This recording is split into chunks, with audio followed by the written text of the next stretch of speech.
Tanya. Welcome back to my channel. If you are returning, thanks for coming back, and if you are new, welcome. As you see in the description box, today I'm going to tell part one of the story of my marriage that I had. I had one marriage so far. If you have not watched the Ivan videos and you're new, I really recommend that you go back and watch those. They are 4 parts and they are really long, and I am going to link part one in the description box so that way you can go and check it out.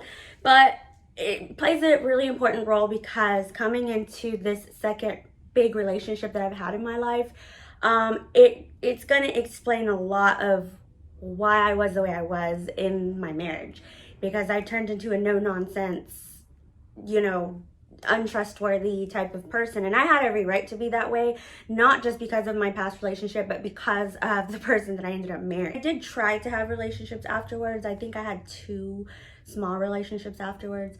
I really honestly was more focused on my life in general and getting it together.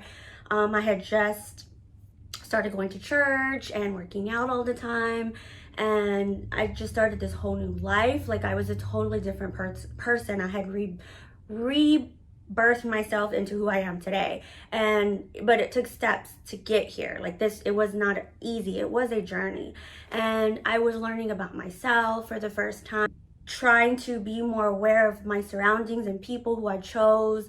I let go of all the old people in my life, the people that were not good for me. My career was taking off. I ended up working for this surgeon, like I said, who was traveling, and I met a girl that worked there. We're gonna codename her. Everybody has a code name, and so we're gonna codename her Natasha. And Natasha was a single mom like me. She had 2 kids, really nice girl. And I ended up working for this surgeon for a 1.5 years, and me and her became really cool. And she was single, and she had went through a divorce and went through a bad relationship. So she's the one who came to me and was like, hey, I'm on these dating apps. Now, I had never done a dating app before in my life. I actually had this attitude where I was like, you know what? I don't need a dating app. I'm cute. I can meet somebody in real life. I don't need a dating app. That was my whole attitude.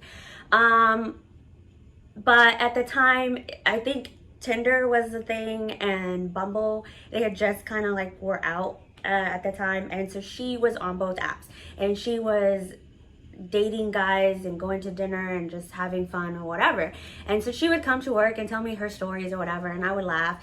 And she was like, yeah, you should try it out. And I don't normally date for sport. Like, I'm not that girl that you don't have to worry about me in public out in the dating world. Like, I don't go to a bar and say, oh, I'm gonna go see how many drinks I can get tonight from. I don't do that. I'm so independent that I'm like, motherfucker, I can buy my drink and your drink. Yeah, that's me. I made a profile on Tinder, and I ran with it. I think I was on there for like 2 or 3 weeks. I really wasn't taking much serious. I wasn't really taking the app seriously because I get tired of the whole, hey, shawty, what's your name? What you doing? I get tired of telling you what I'm doing 10 times a day. If you are not a conversationalist person, then I'm not going to associate with you, because I'm a very talkative individual. Again, I'm socially selective. So if I'm not talkative with you, there's probably a big reason why. If you don't know what Tinder is, it's a dating app, and you make a little profile and you put pictures on there and you tell a little bit about yourself, and then you swipe right if you want to match with that person, or you swipe left if you want to skip them. And if that person has swiped right on you, you will match with them once you swipe right on them. So I matched, with a few people, whatever, but I was being selective. I didn't give my number out to anybody. I think I was talking to one guy, and I will actually tell this story in another tea time. And then I ended up conversating with, we're gonna codename him Esteban. Esteban turned out to be my husband later on. The thing that I noticed about Esteban was he did not do the traditional, yo, what's up, hey shawty, what's your name, blah, blah, blah, blah, blah. He actually sent a fucking novel. He sent like a huge paragraph. He introduced himself. He talked about what he was about. He had like a really long conversation that he threw out there, and I was actually really impressed by it. So I ended up calling him, and we ended up having this long conversation. And the one thing about Esteban that I really, really liked was he was a talkative person. He was a social person. He was outgoing and charming and all the things that I fell in love with when it came to Ivan, and it actually made me not like Esteban for that reason. It was weird. So like I liked him because I was attracted to him, but I didn't like him because he reminded me so much of Ivan and the things that I fell in love with about Ivan. And Ivan turned out not to be a great person. He was a monster. I'm gonna give this guy a chance. I'm gonna kind of just feel him out and see what he's about. And then if it does, you know, but I'm not gonna take it serious. I knew in my heart I wasn't gonna take it serious, or at least I said I wasn't gonna take it serious. So he wanted to go out on a Saturday night, and we agreed to meet at Gloria's. So Gloria's here in Texas is a like Tex-Mex. It's a really like uppity Tex-Mex restaurant. And at night, the one in Addison turns into a salsa club, and it's so awesome. Like, I love dancing. Dancing is like one of my favorite things to do. He was like, hey, you want to go here? And I was like, yeah, that sounds like fun. Like, I'm totally down. Well, the night before, that was a Saturday. Well, the night before it was Friday, and that was the first Tinder date that I had set up with. It turned out to be bad. And so by the time Saturday came, I was honestly not feeling it. And I'm going to be honest with you guys. When I'm in a relationship, I am like 100% about the person. You have me, you know, physically, emotionally, mentally, and I got you all the way. But when I'm single, I ain't shit. I'm not going to lie. I ain't shit. I have this, I don't give a fuck about you. You are not anybody important in my life. I don't go out of my way to see how they're doing. If I do, it's probably just to be polite. Even then, like I've been known to ghost people just out of the blue. I won't even hardly make an effort. Like, I think I was single for a really long time, and I didn't find the right person for so long because I just didn't like making the effort. Like, I felt like it was too much for somebody that I didn't know. And to get dressed up and to put my makeup on and blah, blah, blah. I mean, I'd rather do that going out with my best friend than to go meet a guy. Like, the guys just turned out to not be that important in my life. I did it if I felt like it, and if I didn't feel like it, then I didn't want to. And so I had such a bad experience the night before with this guy that I was like, you know what, I really don't want to go out again and go through this shit. And I was already tired, and I wasn't feeling good that day. I texted him early in the morning, and I was like, yo, you know, I don't think it's gonna happen today. Like, we're gonna take a rain check. We're just gonna have to go a different day. And I really wasn't expecting him to respond, but he ended up calling me instead of texting me back, which I'm not gonna lie, I was impressed by, because I don't like texting. And so for somebody to just call me, it was like, oh, like he really wants to talk to me. And he was like, you know, I just, you know, I still want to meet you, even if it's just something, you know, casual. We don't have to do the whole dancing thing. He's like, but I really, really want to meet you. I whatever. Anyway, but I did end up feeling a little bit better later, and I bought an outfit. And I went ahead and said, okay, you know, I'm going to come out. And he said, okay, that's great. We can still go dancing if you want to go. And I was like, yeah, that's fine. So I met him up at Gloria's, and he was with his little dorky friend. And yeah, so right away, so I'll describe him. I normally like colored guys, and I've said it before. I do like the brothers, and I like all shades of them, from khaki to to dark chocolate. But when it comes to my Latin people, like, I don't discriminate against them at all, and I love them too. But I have a particular type of style that I like when I do like the Hispanic side, and he definitely had it. I like the pretty boy, the clean cut, the nice hair, smell good, dress nice. Like, I like that. And I'm very picky and selective when it comes to the Hispanic guys. And he definitely fit the bill. He had a huge, huge, huge smile. He had nice teeth. He was, like I said, very charismatic, very outgoing, charming, so sweet, and he knew how to talk. Now, we ended up dancing all night, and his little dorky friend ended up leaving, thank God. And we ended up going to a Waffle House and staying there and talking till like 5 a.m. Nothing happened, of course, between us, and we ended up going our separate ways. And that's how it kind of started. That's how it started. I was not gonna lie, I was feeling him. I really, really liked him. I wanted to see him again. He wanted to see me.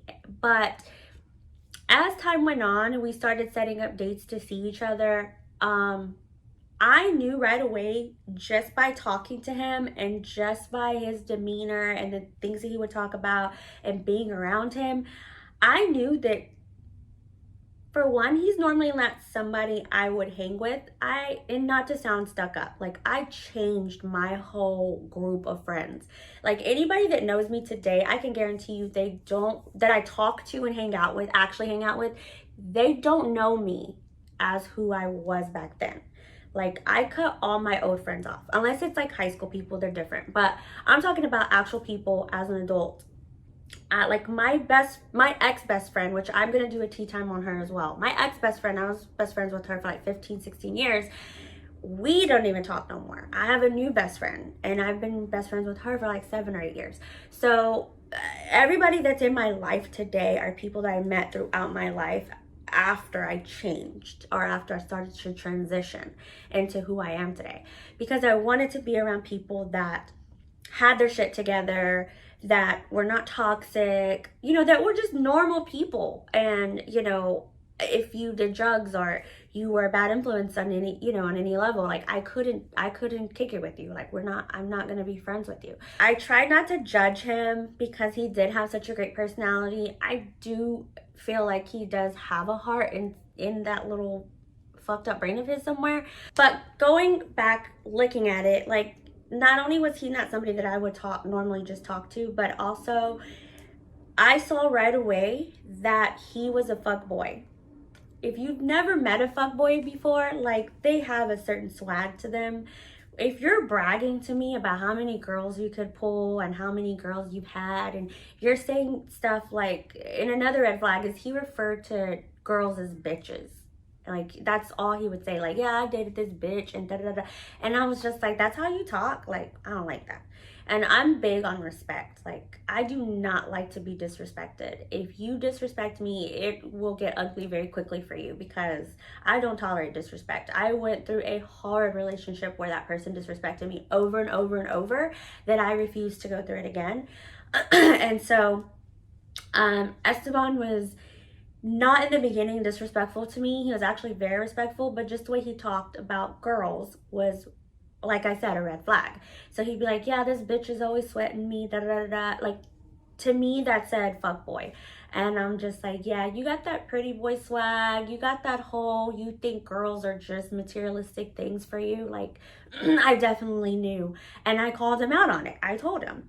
How I called him out on it is because, like I said, when I'm single, I ain't shit. And I admit it. Like, I'm not. Like, just know you're not going to be the only person I talk to if we're not exclusive. And I'll be honest about it. And I'm not going to be all about you. I'm not going to sweat you. I'm not going to be on your phone. Not going to be asking where you're at, who you talking to. That's not me.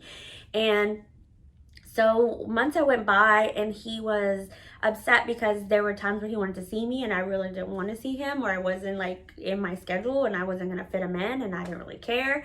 And I was just like, I was taking it as it was supposed to be, something casual. And I should have kept it that way, but I didn't. Because he started pushing. Like, why are you not wanting to see me? Or why are you not calling me? Or I would go days without calling him. And he'd be like, why you don't call me? Like, I don't understand. And I'd be like, why do I feel like, why makes you think that you're significant enough in my life where I gotta call you? And I know it sounds rude, but again, I just saw that he was just not gonna be somebody I could take serious later on down the line because of how he was. And eventually, and he wanted to know why, and I told him the truth. I said, because you come off like a womanizer, you come off like a fuckboy, and I know I can't take you serious. You're not gonna be able to tell me and convince me that I'm the only girl you're talking to. So until you're ready to put me in the position to make me a priority in your life, then, and show me, then I'm not going to take this relationship serious, like, at all. I'm just not. And so he was so adamant about wanting to show me that he was going to take me serious. He was very, very, very adamant about it. So I'm like, okay, well, we'll see. So months go by, and he did. He kept like pushing and pushing and pushing and trying to show that he was about me, all about me, and da da da. Eventually, I was like, okay, I'm gonna give you a shot. You're so pushy about it. You're so adamant about it. I'm gonna go ahead and I'm gonna give you a shot, but you better not fuck me over, because I may be nice and sweet now and may treat you with respect, but I've been through some shit. So please do not put yourself in that position to see that woman, that part of me, because I don't want to be ugly with you. I always warn them. So he was like, no, blah, blah, blah, blah. Anyway, months go by, we're dating, everything's going smoothly, and we get to the point where we had already met each other's kids. Oh, side note, this is very important as well. And I would do a few tea times on it. I don't want to jump too deep into it, but he had a crazy baby mama. I don't do baby mama, baby daddy drama. I don't have it in my life. I never have. The only thing close to baby daddy drama that I ever had was my two oldest daughters, their dad, and I will do a tea time on him as well. But it wasn't like a baby daddy drama where it was like him against somebody I dated. It was me and him who had beef, but it's a long story. But other than that, I never had baby daddy, baby mama drama. That's another thing that I should have been like, no, I don't want to deal with it. I need to just step away from the situation, but I didn't. And there's a story between me and her that I will tell later. So the baby mama found out about our relationship, and she decided not to let him see his daughter for over a year. We ended up having to take her to court and get a lawyer. It's a long story. So we go months down the line. I think we're like almost a year into our relationship. And I decided to move. I'm moving into a townhome. Well, we started talking and we're like, okay, our relationship's been going great. He's been showing me that, you know, he's really about me and he loves me and da da da. And, you know, I've already met his daughter, even though she got taken away, and he's already met my kids, and everything was going great. So we started talking about moving in with each other. And I'm like, okay, you know, that's cool. Let's do it. Lease has been signed. We're getting ready to move in about a week in. And our first incident occurs. So Esteban was great when it came to like electronics. I always said he should have went to go work for Apple or some high-tech gadget place, because he was a nerd when it came to electronics. He was very smart. He had every type of iPad, Samsung tablet, every newest Samsung, LG, Android phone, he wanted it. New Apple phone, he wanted it. He wasn't an Apple or Android person. He was both. He just liked new gadgets. And so he always had a bunch of phones and tablets and iPads laying around. And that was his thing. And so I was used to seeing stuff like that. So one day we're out and I'm like, hey, let's go pick up the kids and let's go to a movie and to dinner, blah, blah, blah. Because I'm very family oriented, so I like when everybody gets together. And he was really down for stuff like that. And so he was like, yeah, let's do it. He's like, but I got to stop by my apartment, so I'm going to run upstairs to grab something and I'll be right back. So I was like, okay. So I'm waiting in his car. Now, I'm normally not one to like snoop around. I had no reason to snoop around. But I was looking for a charger, because normally he had a charger like sticking out so I could charge my phone. And I was looking for a charger because my phone was about to die. So I'm just looking like, where the fuck, you know? So I look in the armrest like, okay, maybe it's in here. Well, the first thing I noticed when I picked up the armrest was there was a phone in there. But it wasn't like the newest, greatest phone. What caught my eye, what made me drawn to it was that it was this like burner phone. It was this like, you know, when you sign up for like Cricket or Metro PCS, they give you like a free phone, like this raggedy ass burner phone. That's what he had in his car. So I'm like, wow, that's weird. Like maybe if it was an Apple phone sitting in there, it wouldn't have really drawn my attention, but it wasn't. Something kept telling me like, turn it on, Sonia, turn it on. So I turned it on, and right away, there's like, I shit you not, there's like 50 or 60 girls in here. And he'd been texting them. And he was telling them that he missed them. He was telling them, you know, they were pretty, they got a nice ass. Some of them were like late at night texts for him telling them to come over. He's ready for them to come over, blah, blah, blah, right? So I start shaking because I'm like pissed the fuck off. I've already told you not to put me through this. I've already expressed to you what I don't like, and you're already doing it. And I felt stupid with myself because I kept thinking, like, Sonia, you already knew this about this person. Why? Why did you not? Whatever. He comes back downstairs. We get into a fight, and I said, I want you to look me in my face and tell me the truth. Are you or are you not talking to other girls? And he was like, no, I told you no. And I just threw that fucking phone in his face. And I was just like, you know what? You're lying. I already looked at the phone, just so you know. Obviously, I already know. So I get out of the car and I drive home. Actually, I drive to my mom's house. I call my mom and I'm hysterical. I'm crying. Not really because I'm hurt by what happened, but I'm just upset because it's like, damn, like, why can I not find a good guy? Like, why can a guy be good to me? I'm a really good person. I put myself out there for people all the time. And I feel like I just get screwed over and over and over again. And I hate it. I was so frustrated. So I'm crying on the phone and I'm just like, we're supposed to move in a week. We've already signed the lease. Like, what the fuck now? So I get to my mom's house and I'm upset.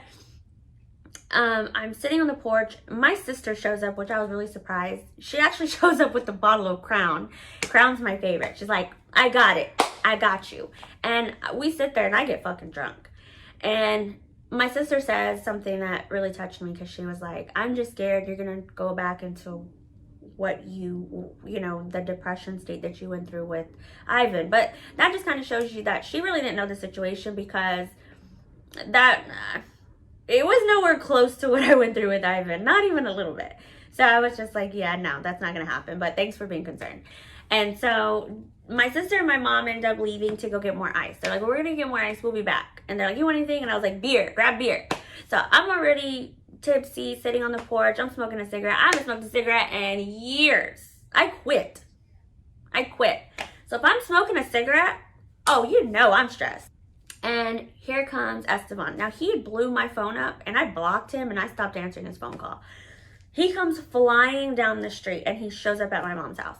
He comes up on the porch, and he's literally on his knees, like crying, begging, like, oh, I'm glad you found out because I was feeling guilty, and da-da-da. And I'm just like, I didn't say shit. I didn't say a word. I just stared at him and smoked my cigarette and drank my Crown.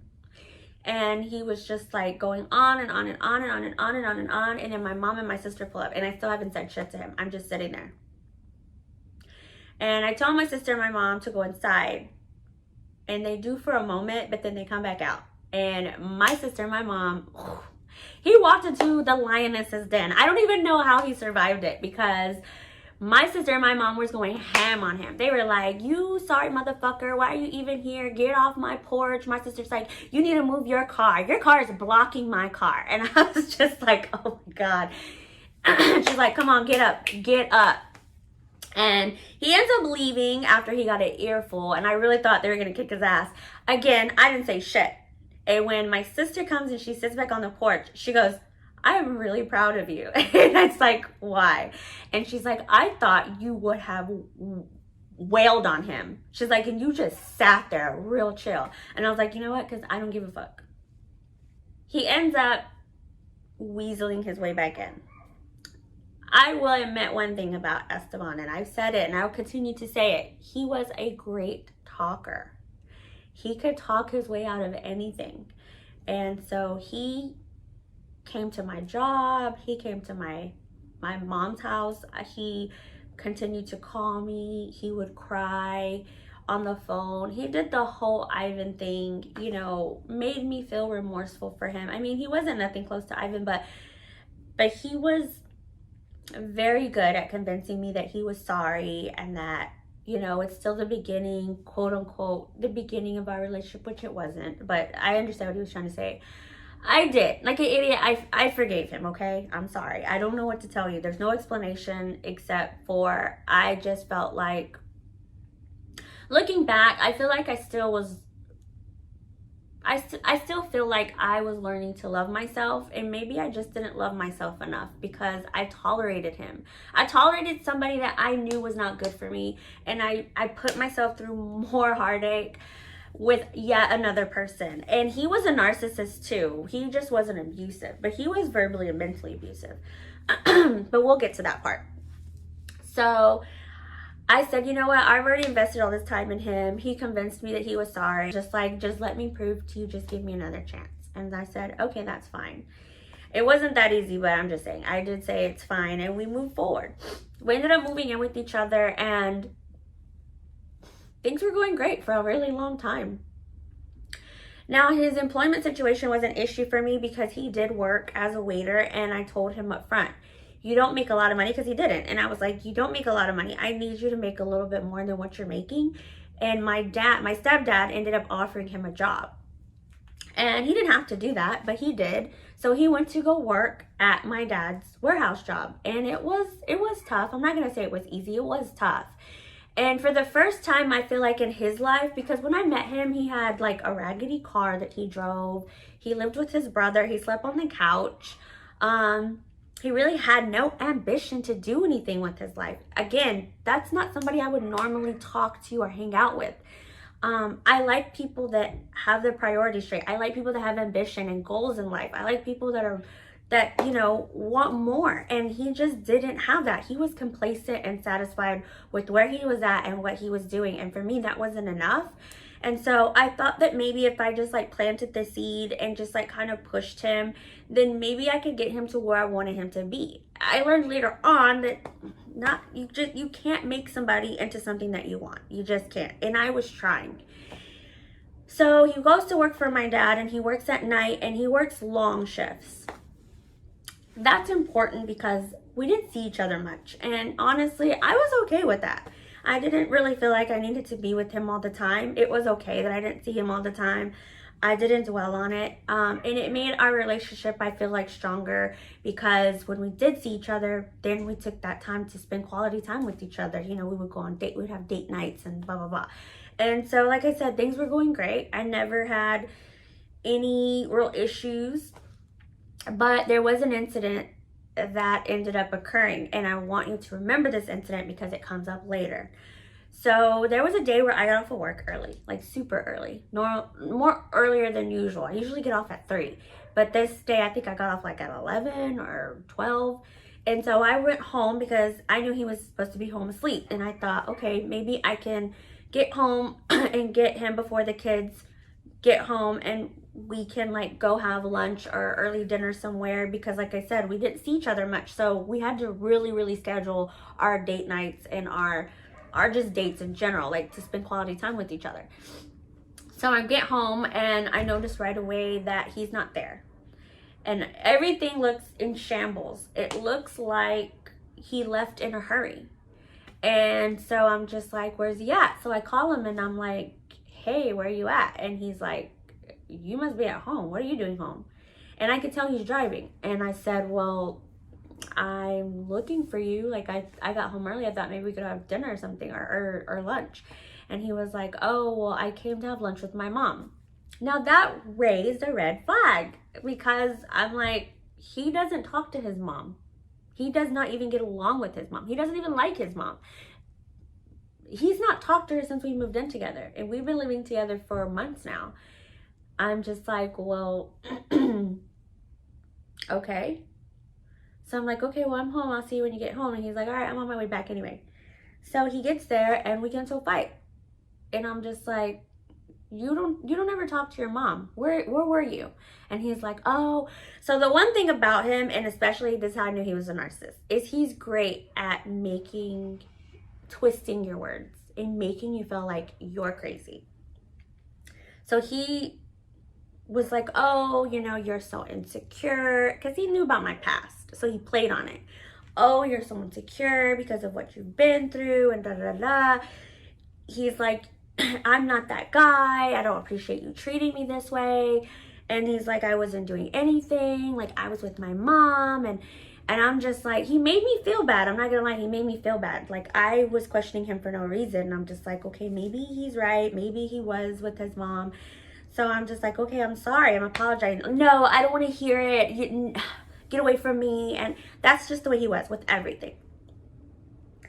So the next day, I call his mom. I'm like, you know what? It's something in my gut. And my mom always said, trust your gut. Women, trust your gut. It's always right. I'm telling you, my gut always is right. So my gut said, he's lying. He's lying and he's not admitting it. Because I already know that he'll look me in my face and lie. So I call his mom, very casually. I'm like, hey, how are you? She's like, oh, how have you been? Haven't heard from you, da da da. And I'm like, yeah, so, you and Esteban had lunch yesterday. How'd that go? And she's like, what? No, he didn't. She's like, I haven't seen Esteban since he's moved in with you. Really? Okay. Nice to know. So I immediately call him. And I'm like, you lying bastard. I'm like, you need to pack your shit and you need to get out of my house right now. You need to either do that or you need to tell me where the hell you've been. Right now. And he was just like, okay, well, I didn't want to tell you because you were just gonna get all upset and da da da. Honestly, I tried to think of what it was he gave me, but he still gave me a bullshit answer. It still wasn't the truth. It still was not the truth. But he gave me some lying bullshit answer. And I couldn't prove it whether it was true or not. So I had no choice but to take his word on it. And I told him, I was like, if I find out that you're fucking lying, like, you're gonna get, I want you gone. I'm not gonna tolerate this shit from you. No, you're just so insecure. And I love to throw that in my face. Oh, you're just so insecure and it's your problem and da da da, you're crazy. I didn't love myself, I guess. That's the only thing I can think of is, I think I felt like he was the best I was gonna be able to get. Because who wants to be with somebody who's gone through the things that I've gone through? So we living together. We ended up getting a lawyer, fighting for his daughter, and we won. And the daughter came back into our lives. His daughter. On top of the baby mama, on top of him lying and being how he was, the daughter was no cakewalk. And I don't want to bash anybody's kid, and I'm not here to bash kids, but the little girl was bad. She was bad, dude. She was the same age as my son, but you could tell she had no home training, and her mom didn't give a shit because the girl was 7 years old by this time. My son was 5 when I met Esteban, and so like I said, our kids are the same age, my son and his daughter. And so my son's 7 and his daughter's 7 by this time, and the little girl didn't know how to brush her hair, didn't know how to brush her teeth, didn't even brush her teeth, didn't know how to wipe her butt when she would use the bathroom. So she would have caca stains on her chones all the time, would have to throw them away. She would just jump on the sofa, color on my wall. It was like having a 3-year-old. I took her out in public, and I mean, don't think that I didn't try. I did try. Like, I did. I was actually a great stepmom. I would take her to her practices and deal with her ghetto baby mama. And his ghetto baby mama, sorry, but her ghetto mama and her bullshit. And I would take her and buy her toys and clothes. I did that. He didn't do that. Actually, her being around showed me what kind of father he was, which shit, he was a shitty father on top of all that. And so I took care of the little girl. The little girl was in my care all the time. And I felt bad because she loved the shit out of me. She loved me because I gave her a lot. But I gave her what she deserved. She deserved to have her own clothes at our house. She deserved to have her own toys at our house. She didn't want to come over and not have anything. Taking her out and doing stuff with her was horrible. Like, if she didn't get her way, she would throw herself on the ground and scream and cry. She would get mad at my son and smash his tablet and throw things and kick a hole in the wall. Like, it was horrible. And I would always have to tell Esteban, like, you need to get your kid, dude. Like, this is your kid. You're supposed to be disciplining her, because I wanted to beat the little girl's ass. If she was my kid, I would have beat that ass a long time ago. Let me tell you, I would have. I'm that parent. I don't care what anybody says. A kid needs a good ass whooping, especially when they're like that. And you can obviously tell that she was not getting any discipline on either sides. And it made me feel bad for the little girl because she had 2 shitty ass parents. And I finally, I washed my hands of it, and I told him, this is your kid. You got to figure out what to do with it, because I cannot continue to put my kids through it, because it was affecting my kids. My kids, my daughters were like, yo, this little girl's bad. They didn't want to be with her. I couldn't leave the little girl at the house with them. My son would cry because he couldn't stand her because she was breaking his stuff, and he would get in trouble because I wouldn't let him put his hands on her, even though she was putting her hands on him. And it was just a mess when she would come over. It was chaotic when she would come over.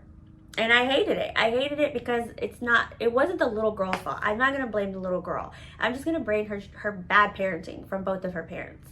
And Esteban didn't help me with her at all. After about 2 years of being together and tolerating so much, we decided to get married. Got married was because the baby mama was causing problems and saying that I couldn't pick up the little girl because I wasn't in the court order. That's not what the court order is supposed to say. I have a court order of my own, 2 of them, so I know what I know what a court order is. That's not my first rodeo, but it was their first rodeo for actually implementing their court order for the first time. And the baby mama never followed it. So fighting with her to even get the little girl, she would still be in contempt of court because she would never hand the little girl over sometimes. It was chaotic, dude. Like, you have no idea. And I always would tell Esteban, like, I don't want to be there. Like, I shouldn't have to be picking up your daughter and dropping her off. That's your job. You need to make that happen. Because I didn't want to tolerate her. Not because I couldn't handle her, but because I knew me, and I knew one day I would snap, and I did snap. But I knew one day I would snap. I knew I could only be so calm for so long. And she was constantly pushing that button. So for legal obligations, to eliminate that, we got married. She couldn't deny his wife from picking up the little girl. Now the little girl's officially my stepdaughter, right? That's the only reason why we got married. It sounds dumb, and it's a dumb reason to get married. I'm telling you, don't do it. Don't do it. Don't do it for certain things like that. Do it because you really do love that person, but also take into consideration, which I didn't, was our financial problems. Like I said, Esteban didn't have shit when I met him. And for the first time in his life, he had a wife. He had a second income. We were living really good. I could barely get $50 out of him to go grocery shopping. But he would go and buy the latest and greatest, Apple Watch, or, like I said, iPad. And I would tell him, like, dude, we have bills to pay. And he would always come in with an excuse on why he couldn't give me money. So I was still financially supporting our family. And then I find out he took out a loan. And then he took out another loan. And then he got a credit card. And then he got another credit card. And then he maxed all his credit cards out that he couldn't pay them. And then he couldn't pay his car. And then he couldn't pay this. And he wasn't paying his child support. And it was just like one thing after another. After 3 months of marriage, we were in financial debt. I was on edge. I was on edge. And I remember I would call my mom crying almost every day because he was taking that out on me. We ended up having to move out of our townhome because we were supposed to get this house, and that didn't fall through. I was miserable. And he blamed all that shit on me.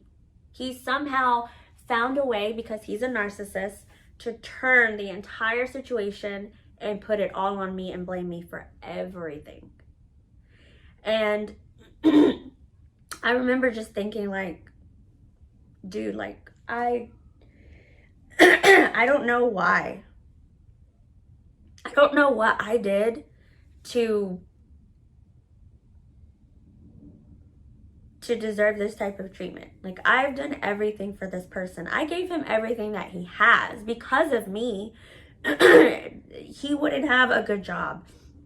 He wouldn't have, all this other stuff. Like, I don't understand.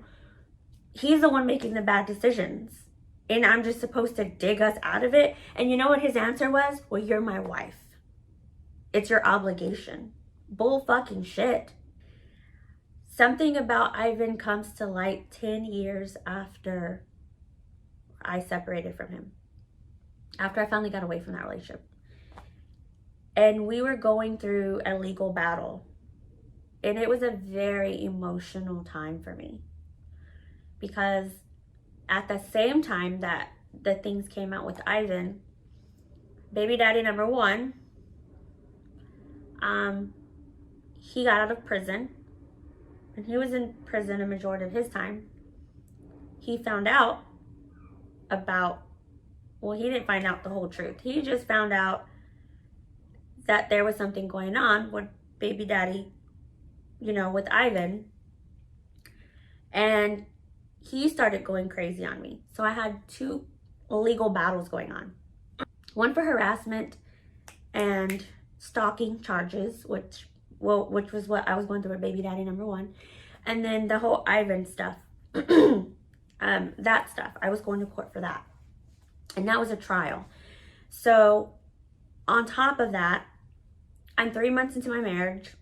I'm dealing with ghetto baby mama. I'm dealing with bad little girl. I'm dealing with financial debt. And my husband, my great, amazing husband, who's putting us into the situation. And he wasn't there for me through my legal obligations.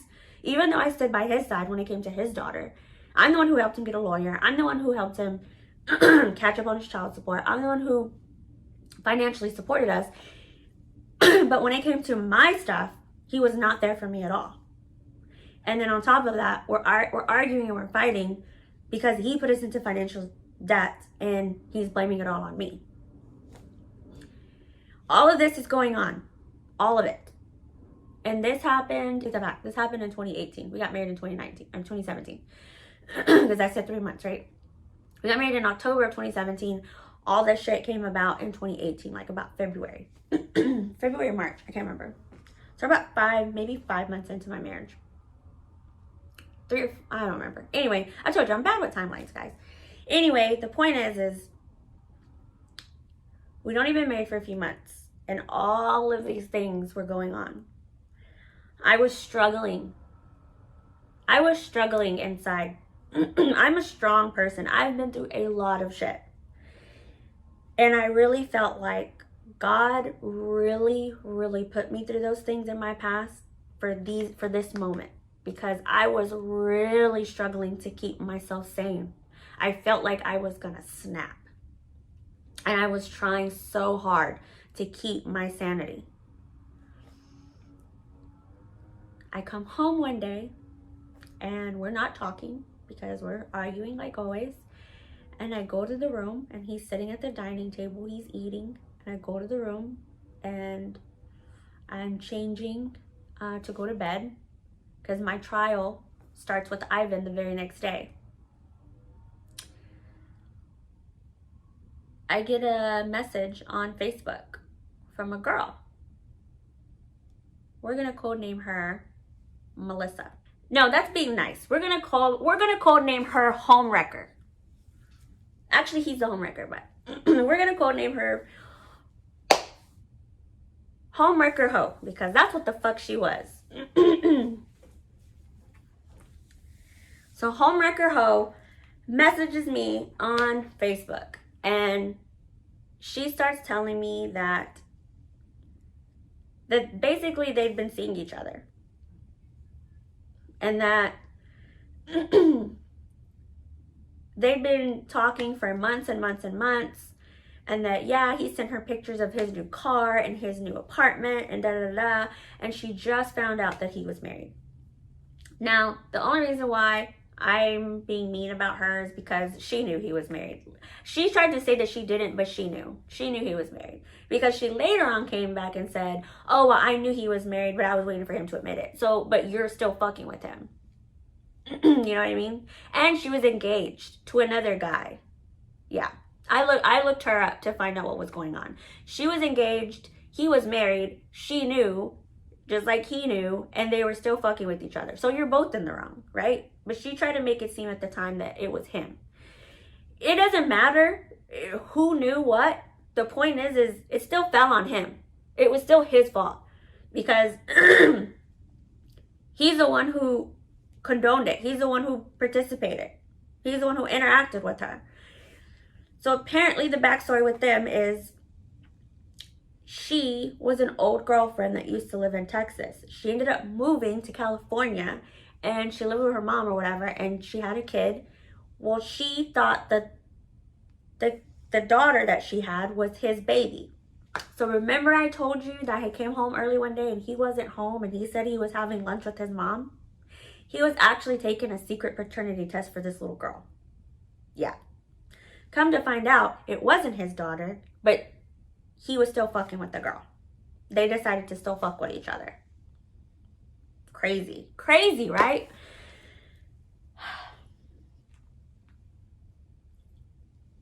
I tell her, I want screenshots. You got screenshots? She's like, yeah. I said, send them to me. I hang up the phone. Now, his nephew was there at the time, and he's my daughter's age. And I went up to him. He was there. Stepdaughter was there. My son and my 2 daughters, right? So it's all 5 of them. So I told the nephew, I'm like, take the rest of the kids, go to the car, and drive around. I will let you know when to come back. My daughters are like, uh-oh, something's about to go down. I was so calm. I walked up to him, and Homewrecker Ho is sending me all these messages, screenshots after screenshots after screenshots, and I'm reading them, and I'm just like, okay, everything she said, she verified. So I walk up to Esteban. He's still sitting at the dining room eating. He's like, where'd the kids go? I'm like, they left. Don't be worried about them. I'm like, I'm going to ask you this one time, and I'm only going to ask you once. I was like, and you better not fucking lie. I said, are you or are you not fucking with Homewrecker Ho? And he starts laughing. And he's like, you're so insecure. You're so crazy. No, I'm not. Da da da da. I don't even know what you're talking about. I walk off and I go to my son's room. My son had bunk beds, metal bunk beds, metal. And I don't know if the power of Jesus or the Holy Christ overpowered me, because I turned into the Hulk and I ripped a fucking bar off of my son's bunk bed. I ripped it off, guys. I was the Hulk. And I go to the living room. And I tell Esteban, and I'm standing there, and he's like, I see the look on his face, like, what the fuck are you doing with that bar? And I'm like, I'm gonna ask you again. I said, because she's sending me screenshots. Are you or are you not fucking with Homewrecker Ho? And he looks at the screenshots and he says, oh, those are photoshopped. And then I snapped, you guys. I snapped. I busted the only 2 valuable things that he had in my home. Everything in our house was mine. From the sofas to the dining room table to the fucking forks and spoons. Everything in the house was mine except for the living room TV and the bedroom TV. Those were his. I smashed the shit out of his TV. Smashed it. Then I went over to the bedroom and started smashing that TV. At that time, he wrestled the bar away from me, and I just started bopping him on the back of his head. I'm beating the shit out of him. I'm tired. I'm tired. I do not deserve that. I ran downstairs, because we lived upstairs. I ran downstairs, I grabbed this huge fucking rock, and I started running to his car, because I was about to smash his windshield in. He catches me, of course, and he's lucky. And he wrestles the thing, and he's like, are you fucking nuts? He's like, you've gone crazy. I'm like, no, you made me crazy. You did this. And what's infuriating me even more is he's still denying it. He's still denying it. He's still saying that it's not true. He's still saying, he's laughing in my face, saying that I'm crazy. I got you crazy. So I just start punching him in the back of the fucking head again. I run upstairs, I pack his shit in his bag, and his big ass fucking duffel bag he got that he takes to Puerto Rico with him when he goes to see his dad, and I threw that shit over the balcony. And I was like, I'm done with you. We're done. I was done. Do I regret what I did? No, I don't. I don't regret it. I mean, I regret how I acted, yes, because I'm better than that. But at the same time, I was going through a lot mentally. I was dealing with a lot. And I didn't deserve that. I didn't deserve it, and he brought it on himself. After everything that I tolerated with this person, he was full of shit. And he was a huge narcissist. And I wish I had loved myself better, and I wish I would have taken those red flags into consideration.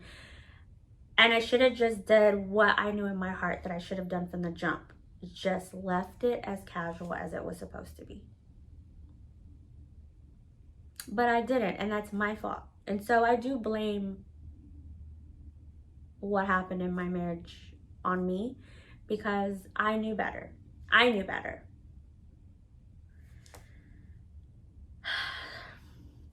That's part one. There's a part two. There's a part two to this, and I will tell this at another time. But until then, I do thank you for listening. You're probably like, damn, Sonia, you've been through a lot. I have, but I did learn a lot from it, and it is what it is. I can't take it back. Hopefully my second marriage will be a lot better. I'm pretty sure it will be. But this was my first marriage, and I do regret it. I really do. But I'm optimistic. I'm positive. So I did take a lot of stuff from it, especially the second go around in part two, the things that I learned. And like I said, I would tell that on the next time. But until then, again, if you are new, please go back and watch the Ivan. It's in the description below. Don't forget to hit like and subscribe, and the little notification bell so you know when I drop my tea times. Until then, thank you so much for being here and listening, and I will see you next time.